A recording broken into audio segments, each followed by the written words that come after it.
ഓം നമോ ഭഗവതേ വാസുദേവായ. ഗുരുർബ്രഹ്മാ ഗുരുർവിഷ്ണു ഗുരുർദേവോ മഹേശ്വര. ഗുരുഃ സാക്ഷാത് പരം ബ്രഹ്മ തസ്മൈ ശ്രീ ഗുരവേ നമഃ. സച്ചിദാനന്ദരൂപായ വിശ്വോൽപത്യാദിഹേതവേ താപത്രയവിനാശായ ശ്രീകൃഷ്ണായ വയം നുമഃ. പീതാംബരം കരവിരാജിതചക്രശംഖകൗമോദഗീ സരസിജം കരുണാസമുദ്രം രാധാസഹായമതിസുന്ദരമന്ദഹാസം വാതാലയേശമനിശം ഹൃദി ഭാവയാമി. ശ്രീ ഗുരുവായൂരപ്പാ ശരണം. ശ്രീമദ്ഭാഗവതേ ദശമസ്കന്ധേ അഥൈകോനാശീതിതമോऽധ്യായ. ശ്രീശുക ഉവാച. തതഃ പർവണ്യുപാവൃത്തെ പ്രചണ്ഡപാംസുവർഷണ ഭീമോ വായുരഭൂദ്രാജൻ പൂയഗന്ധസ്തു സർവശ. തതോ മേധ്യമയം വർഷം ബൽവലേന വിനിർമ്മിതം അഭവദ് യജ്ഞശാലായാം സോന്വദൃശ്യത ശൂലധൃക്. തം വിലോക്യ ബൃഹത്കായം ഭിന്നാഞ്ജനചയോപമം തപ്തതാമ്രശിഖാശ്മശ്രും ദംഷ്ട്രോഗ്രഭൃഗുടീമുഖം. സസ്മാരമുസലം രാമ പരസൈന്യവിദാരണം ഹലം ച ദൈത്യദമനം തേ തൂർണമുപതസ്ഥതു. തമാകൃഷ്യ ഹലാഗ്രേണ ബൽവലം ഗഗനേചരം മുസലേനാഹനദ് ക്രുദ്ധോ മൂർധ്നി ബ്രഹ്മദ്രുഹം ബലം. സോപദദ്ഭുവി നിർഭിന്ന ലലാടോസൃക് സമുത്സൃജൻ മുഞ്ജന്നാർത്തസ്വരം ശൈലോ യഥാ വജ്രഹദോരുണ. സംസ്തുത്യ രാമം പ്രയുജ്യ വിദധാശിഷ അഭ്യഷിഞ്ചൻ മഹാഭാഗാ വൃത്രഘ്നം വിബുധാ യഥാ. വൈജയന്തിം ദദുർമാലാം ശ്രീധാമാംലാനപങ്കജാം രാമായ വാസസി ദിവ്യേ ദിവ്യാന്യാഭരണാനി ച. അഥ തൈരഭ്യനുജ്ഞാത കൗശികീമേത്യ ബ്രാഹ്മണൈഃ സ്നാത്വാ സരോവരമഗാദ് യദഃ സരയുരാസ്രവദ്. അനുസ്രോതേന സരയൂം പ്രയാഗമുപഗമ്യ സ സ്നാത്വാ സന്ദർപ്യ ദേവാദീൻ ജഗാമ പുലഹാശ്രമം. ഗോമതീം ഗണ്ഡകീം സ്നാത്വാ വിപാശാം ശോണ ആപ്ലുത ഗയാം ഗത്വാ പിതൃനിഷ്ട്വാ ഗംഗാസാഗരസംഗമേ. ഉപസ്പൃശ്യ മഹേന്ദ്രാദ്രൗ രാമം ദൃഷ്ട്വാഭിവാദ്യ ച സപ്തഗോദാവരീം വേണാം പമ്പാം ഭീമരഥീം തദാ.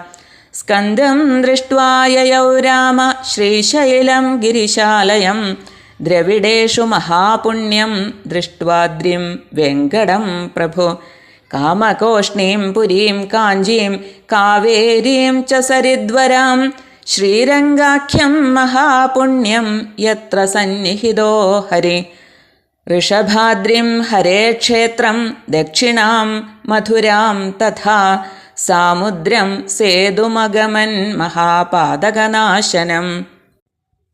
തത്രായുധമദാദ്ധേനോർബ്രാഹ്മണേഭ്യോ ഹലായുധ കൃതമാലാം താമ്രപർണീം മലയം ച കുലാചലം.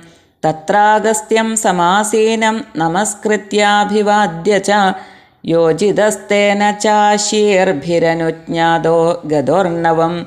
ദക്ഷിണം തത്ര കന്യാഖ്യാം ദുർഗാം ദേവീം ദദർശസ. തദ ഫാൽഗുനമാസാദ്യ പഞ്ചാപ്സരസമുത്തമം വിഷ്ണു സന്നിഹിതോ യത്ര സ്നാത്വാ സ്പർശദ് ഗവായുധം. തതോഭിവ്രജ്യ ഭഗവാൻ കേരളാം സ്തുത്രികർത്തകാൻ ഗോകർണാഖ്യം ശിവക്ഷേത്രം സാന്നിധ്യം യത്ര ധൂർജടേഃ. ആര്യാം ദ്വൈപായനീം ദൃഷ്ട്വാ ശൂർപ്പാരഗമഗാദ്ബല താപീം പയോഷ്ണീം നിർവിന്ധ്യാമുപസ്പൃശ്യാഥ ദണ്ഡകം പ്രവിശ്യ രേവാമഗമദ് യത്ര മാഹിഷ്മദീ പുരീ മനുതീർത്ഥമുപസ്പൃശ്യ പ്രഭാസം പുനരാഗമത്. ശ്രുത്വാ ദ്വിജൈ കഥ്യമാനം കുരു പാണ്ഡവസംയുഗേ സർവരാജന്യനിധനം ഭാരം മേനേ ഹൃദം ഭുവ. സ ഭീമദുര്യോധനയോർഗദാഭ്യാം യുധ്യതോർമൃധേ വാരയിഷ്യൻ വിനശനം ജഗാമ യദുനന്ദന. യുധിഷ്ഠിരസ്തു തം ദൃഷ്ട്വാ യമൗ കൃഷ്ണാർജുനാവഭി അഭിവാദ്യാഭവം സ്തൂഷ്ണീം കിം വിവക്ഷുരിഹാഗതം. ഗദാപാണി ഉഭൗ ദൃഷ്ട്വാ സംരബ്ധൗ വിജയൈഷിണൗ മണ്ഡലാനി വിചിത്രാണി ചരന്താവിദമബ്രവീത്. യുവാം തുല്യബലൗ വീരൗ ഹേ രാജൻ ഹേ വൃഗോദര ഏകം പ്രാണാധികം മന്യേ ഉദൈകം ശിക്ഷയാധികം. തസ്മാദേകതരസ്യേഹ യുവയോ സമവീര്യയോഃ ന ലക്ഷ്യതേ ജയോന്യോ വാ വിരമത്വഫലോരണ. ന തദ്വാക്യം ജഗൃഹദുർബദ്ധവൈരൗ നൃപാർത്ഥവദ് അനുസ്മരന്താവന്യോന്യം ദുരുക്തം ദുഷ്കൃതാനി ച. ദിഷ്ടം തദനുമന്വാനോ രാമോ ദ്വാരവതീം യയൗ ഉഗ്രസേനാദിഭിഃ പ്രീതൈർജ്ഞാദിഭിः സമുപാഗതം. തം പുനർനൈമിഷം പ്രാപ്തമൃഷയോ യാജയന്മുദാ ക്രത്വംഗം ക്രതുഭിः സർവൈർനിവൃത്താഖിലവിഗ്രഹം. തേഭ്യോ വിശുദ്ധവിജ്ഞാനം ഭഗവാൻ വ്യതരദ്വിഭോ യേനൈവാത്മന്യതോ വിശ്വമാത്മാനം വിശ്വഗം വിദു. സ്വപത്ന്യാവഭൃതസ്നാദോ ജ്ഞാതിബന്ധുസുഹൃദ്വൃതാം രേജേ സ്വജ്യോത്സ്നയേവേന്ദു സുവാസാ സുഷ്ഠ്വലങ്കൃതാം. യേ ദൃഗ്വിധാന്യസംഖ്യാനി ബലസ്യ ബലശാലിനഃ അനന്തസ്യാപ്രമേയസ്യ മായാമർത്യസ്യ സന്ധിഃ. യോനുസ്മരേത രാമസ്യ കർമാണ്യത്ഭുതകർമ്മണ സായം പ്രാതരനന്ദസ്യ വിഷ്ണോ സദയിതോ ഭവേത്. ഇതി ശ്രീമദ്ഭാഗവതേ മഹാപുരാണേ പാരമഹംസ്യാം സംഹിതായാം ദശമസ്കന്ധേ ഉത്തരാർത്ഥേ ബലദേവതീർത്ഥയാത്രാനിരൂപണം നാമ എകോനാശീതിതമോऽധ്യായ. ശ്രീകൃഷ്ണാർപ്പണമസ്തു. സർവത്ര ഗോവിന്ദനാമസങ്കീർത്തനം. ഗോവിന്ദ ഗോവിന്ദ. ഓം നമോ ഭഗവതേ വാസുദേവായ. ഓം നമോ നാരായണായ. ഓം മഹാവിഷ്ണുവേ നമഃ. സദാശിവസമാരംഭാം ശങ്കരാചാര്യമധ്യമാം അസ്മദാചാര്യപര്യന്താം വന്ദേ ഗുരുപരമ്പരാം. അഖില ഗുരുവായ ശ്രീ ഗുരുവായൂരപ്പനെയും എല്ലാ ഗുരുക്കന്മാരെയും ഭാഗവതാചാര്യന്മാരെയും നമസ്കരിച്ചുകൊണ്ട് ഇന്നത്തെ പ്രഭാഷണം ദശമസ്കന്ധത്തിലെ അധ്യായം 79 ആസ്പദമാക്കിയുള്ള ബലരാമ തീർത്ഥയാത്ര എന്ന വിഷയത്തെയാണ് ഇവിടെ അവതരിപ്പിക്കുന്നത്. കഴിഞ്ഞ അധ്യായത്തിൽ നമ്മൾ കണ്ടു അമാവാസി പൗർണമി നാളുകളിൽ നടത്തുന്ന യാഗത്തിൽ ബല്വലൻ എന്ന പേരായ ഒരസുരൻ, ആ ബല്വലൻ ഇല്വവൻ്റെ പുത്രനാണ്. അയാൾ ഈ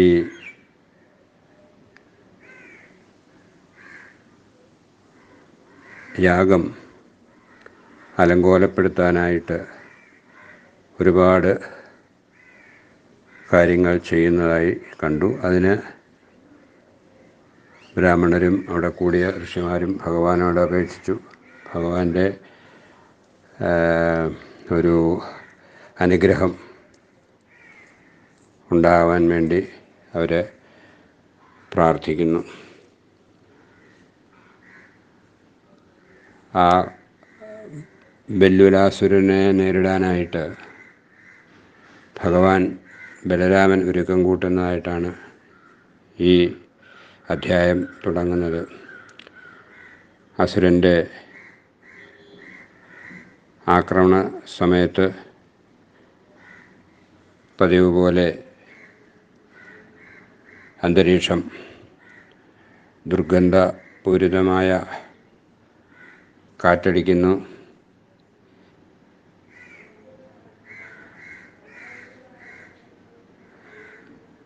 യാഗവേദിയിൽ ബെല്വാലാസുരൻ മലമൂത്രങ്ങളും മറ്റു മാലിന്യ വസ്തുക്കളും വർഷിച്ച് മലീമസമാക്കുന്ന ആ സംഭവം കഴിഞ്ഞ് കയ്യിൽ ശൂലവുമായി അസുരൻ നേരിട്ട് ആവിർഭവിക്കുന്നു.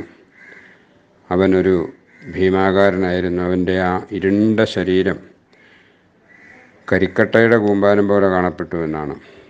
അവൻ്റെ താടിയും മീശയും തലമുടിയും ചെമ്പ് നിറമായിരുന്നു. അതിനെക്കുറിച്ചുള്ള വർണ്ണനയാണ് പിന്നെ പറയുന്നത്. അങ്ങനെ ആ അസുരനെ കണ്ട മാത്രയിൽ ഭഗവാൻ ബലരാമൻ അവനെ ആക്രമിക്കാൻ തയ്യാറായി. എങ്ങനെയാണ് ആ അസുരനെ തകർത്ത് തരിപ്പണമാക്കേണ്ടതെന്നായിരുന്നു അദ്ദേഹത്തിൻ്റെ ആ ആദ്യത്തെ ആലോചന. അങ്ങനെ ബലരാമൻ തൻ്റെ ഗദയും കലപ്പയും ആവാഹിച്ച് അവ തക്ഷണം മുന്നിലെത്തി. ആ ബെല്ലുലാസുരൻ ആകാശത്തിൽ പറക്കുകയായിരുന്ന നേരം കിട്ടിയ ആദ്യ സന്ദർഭത്തിൽ തന്നെ ഭഗവാൻ ബലരാമൻ അവനെ കലപ്പ കൊണ്ട് വലിച്ച് താഴെയിട്ടു എന്നാണ്. അങ്ങനെ കോപത്തോടെ ഗദ കൊണ്ട് അവൻ്റെ തലയ്ക്കടിയിച്ചു. ബലരാമൻ്റെ അടിയേറ്റ അസുരൻ്റെ തല തകർന്നു. നെറ്റിത്തടത്തിൽ നിന്ന് രക്തം ധാരാളമായി അങ്ങനെ പ്രവഹിച്ചു. അവൻ നേരെ ഉച്ചത്തിൽ മുറവിളി കൂട്ടി. അങ്ങനെ ഇപ്രകാരം ധാർമ്മികരായ ആ ബ്രാഹ്മണർക്ക് കടുത്ത ശല്യം ഉണ്ടാക്കിക്കൊണ്ടിരുന്ന അസുരൻ തറയിൽ വീണു. അശനിപാതമേറ്റ് ഭൂമിയിൽ തകർന്നു വീണ പർവ്വത ശിഖരം പോലെ ആയിരുന്നു എന്നാണ് പറയുന്നത്. ഇത് കണ്ട് നൈമിഷാരണ്യത്തിലെ ജ്ഞാനികളായ ഋഷിമാരും ബ്രാഹ്മണരും അത്യന്തം സന്തോഷിക്കുന്നു. അവർ ഹൃദയം നിറഞ്ഞ അനുഗ്രഹങ്ങൾ അദ്ദേഹത്തിൽ അർപ്പിച്ചു എന്നാണ്. ഭഗവാന്റെ ഉദ്യമങ്ങളൊന്നും ഒരിക്കലും പരാജയപ്പെട്ടില്ലെന്ന് അവർ സമ്മതിച്ചു. തുടർന്ന് അവർ ഭഗവാൻ ബലരാമന് ആഡംബരപൂർവം അഭിഷേകമൊക്കെ നടത്തി. അസുരന്മാരെ ജയിച്ച ഇന്ദ്രന് ദേവന്മാർ അഭിഷേകം നടത്തിയതുപോലെ തന്നെ ഒന്നാന്തരം വസ്ത്രങ്ങളും ആഭരണങ്ങളും ശാശ്വതമായ അസ്തിത്വമുള്ളതിനാൽ ഒരിക്കലും വാടാത്തതും സൗന്ദര്യത്തിൻ്റെ സംഭരണിയുമായ വിജയത്തിൻ്റെ താമരമാലയും നൽകി ഋഷിമാരും ബ്രാഹ്മണരും ആ ഭഗവാനെ ആദരിച്ചു. അങ്ങനെ മഹർഷിമാരോട് യാത്ര പറഞ്ഞു ബലരാമൻ ബ്രാഹ്മണരോടൊന്നിച്ച് തീർത്ഥയാത്ര ആരംഭിച്ചു. കൗശികി നദിയിലും സരയുവിലും സ്നാനം ചെയ്തു. സരയൂ നദീതീരത്തൂടെ അങ്ങനെ പ്രയാഗയിലെത്തിച്ചേരുന്നു. അവിടെ സ്നാനം ചെയ്ത് ദേവന്മാരെയൊക്കെ ആരാധിച്ചു. എന്നിട്ട് പുലഹാശ്രമത്തിലേക്ക് പോയി. ഗോമതി, ഗണ്ഡകി, വിപാശ, ശോണ എന്നീ നദികളിൽ സ്നാനം ചെയ്ത് ബലരാമൻ ഗയയിലെത്തിച്ചേർന്നു. ഗംഗാനദി സമുദ്രത്തിൽ ചേരുന്ന ആ പുണ്യസ്ഥലത്ത് കുളിച്ച് പിതൃതർപ്പണം ചെയ്യുന്നു. പിന്നീട് മഹേന്ദ്രപർവ്വതത്തിൽ ചെന്ന് പരശുരാമനെ കണ്ട് നമസ്കരിച്ചു. പിന്നെ അവിടെ നിന്ന് പുറപ്പെട്ട് സപ്തഗോദാവരി, വേണ, പമ്പ, ഭീമരഥി എന്നീ നദികളിൽ സ്നാനം ചെയ്ത് ആന്ധ്രാപ്രദേശത്തെ തിരുത്തണിയിൽ ചെന്ന് സുബ്രഹ്മണ്യനെ ദർശിക്കുന്നു. പിന്നെ ശ്രീശൈലത്തിലെത്തി മല്ലികാർജുനൻ എന്ന പേരിൽ അറിയപ്പെടുന്ന ശിവനെ ദർശിച്ചു. അനന്തരം ദ്രാവിഡദേശത്തെ ഏറ്റവും പുണ്യപ്രദമായ ആ തിരുപ്പതി ശ്രീ വെങ്കടാചലപതിയെ കണ്ട് തൊഴുതു. കാമകോടി എന്ന് വിഖ്യാതമായ ആ കാഞ്ചീപുരത്ത് ചെന്ന് കാവേരി സ്നാനം ചെയ്ത് ശ്രീരംഗത്ത് ചെന്ന് ശ്രീ രംഗനാഥനെയും ദർശിച്ചു. ഋഷഭാദ്രിയിൽ ചെന്ന് അവിടുത്തെ വിഷ്ണു ക്ഷേത്രത്തിലും ദർശനം കഴിഞ്ഞു. പിന്നെ തെക്കോട്ട് വന്ന് മധുര മീനാക്ഷി ദേവിയെ ദർശിച്ചു. അവിടെ നിന്ന് രാമേശ്വരത്ത് ചെല്ലുന്നു. സർവവിധ പാപങ്ങളെയും നശിപ്പിക്കുന്ന ആ സേതുതീർത്ഥത്തിൽ സ്നാനം ചെയ്തു. ബലരാമൻ അവിടെ ബ്രാഹ്മണർക്ക് പശുക്കളെയൊക്കെ ധാരാളം അങ്ങനെ ദാനം ചെയ്തു. പിന്നീട് കൃതമാല, താമ്രപർണി എന്നീ നദികളിൽ സ്നാനം ചെയ്തു. മലയപർവ്വതത്തിലെത്തി അഗസ്ത്യ മഹർഷിയെ നമസ്കരിച്ചു, അനുഗ്രഹം വാങ്ങി. പിന്നെ നേരെ കന്യാകുമാരിയിലേക്ക് ചെന്നു. അവിടെ സമുദ്രത്തിൽ സ്നാനം ചെയ്തു. കന്യാകുമാരി ദേവിയെ ദർശിച്ചു. അവിടെ നിന്ന് തിരുവനന്തപുരത്ത് ശ്രീ പത്മനാഭസ്വാമി ക്ഷേത്രത്തിനടുത്തുള്ള പത്മതീർത്ഥത്തിൽ സ്നാനം ചെയ്തു എന്നാണ് പറയുന്നത്. അവിടെയും ബ്രാഹ്മണർക്ക് പശുക്കളെ ദാനം ചെയ്തു. അനന്തപത്മനാഭസ്വാമിയെ ദർശിച്ചു. അവിടെ നിന്ന് കേരളദേശത്തെയും ത്രികർത്ത രാജ്യത്തെയും അതിക്രമിച്ച് ബലരാമൻ ഗോകർണത്തെത്തി. അവിടെ ശിവൻ ആണല്ലോ പ്രതിഷ്ഠ. അങ്ങനെ ശിവനെ ദർശനം ചെയ്ത് അവിടെ നിന്ന് പുറപ്പെട്ട് മൂകാംബിക ക്ഷേത്രത്തിലെത്തി ദേവിയെ ദർശിച്ചു. പിന്നീട് ദണ്ഡകാരണ്യത്തിലൂടെ സഞ്ചരിച്ച് മാഹിഷ്മതി നഗരത്തിലെത്തുന്നു. അവിടെ നിന്ന് ബലരാമൻ ശൂർപ്പാരകം എന്ന ക്ഷേത്രത്തിലേക്ക് പോയി താപി, പയോഷ്ണി, നിർവിന്ധ്യ എന്നീ നദികളിൽ സ്നാനം ചെയ്തു. പിന്നീട് ദണ്ഡകാരണ്യത്തിൽ ചെന്ന് മാഹിഷ്മതീപുരിയിലുള്ള ആ നർമ്മദാ നദിയിൽ സ്നാനം ചെയ്തു.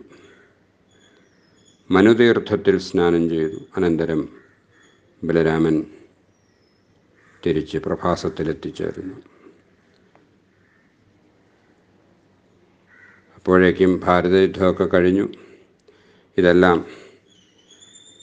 ഭാരതയുദ്ധം എല്ലാം കഴിഞ്ഞു എന്നും അതിൽ പങ്കെടുത്ത ആ 18 അക്ഷൗഹിണി സൈന്യം നശിച്ചു എന്നും ബ്രാഹ്മണരൊക്കെ പറഞ്ഞ് ബലരാമസ്വാമി അറിയുന്നു.